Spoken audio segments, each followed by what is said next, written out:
All right, to grab the form on one line, the first thing we need to do is we need to grab this form. And it has a nice ID right here. So we're going to say let my form equal document.querySelector, and we're going to look for login form, the element that has login form as its ID. Once we've done that, we can now turn it into a FormData object. The FormData object is very similar to a normal object. So you can get attributes based on their keys and their values. So I could say let form data equal new, and the keyword new is really important here, and then you're going to use this form data, and you'll know it's the right one because it'll start with a capital F and then start with a capital D, and then you'll put parentheses, and it says, okay, I need you to give me a form. So we'll access the form, and now we have all of the form data stored here. So if I console.log that for you,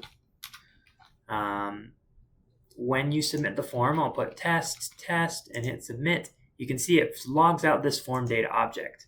And if we open it up, it has get attributes. So if we do formdata.get username and save it, and we type test, and hit submit, then we get the word test. If we type username here and hit submit, we get the word username. And so you can use this .get to grab items. And how is it grabbing them? Well, it's grabbing them by the name that you've put on your input field. So if you put a name of password, and then you access it using password formdata.get password, then you'll be able to grab that password that we've put. So if we hit submit, now, if we save it, if we type test and password and hit submit, you can see that password is logged out. All right, well, I promised you this on one line. So could this be simplified to one line? And the answer is yes, it could.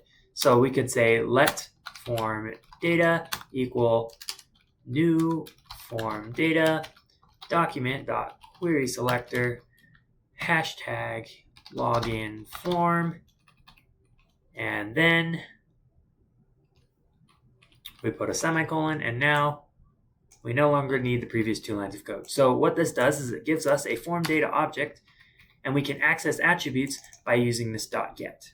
And in the next video, I'll show you how we could then use that to make a post request.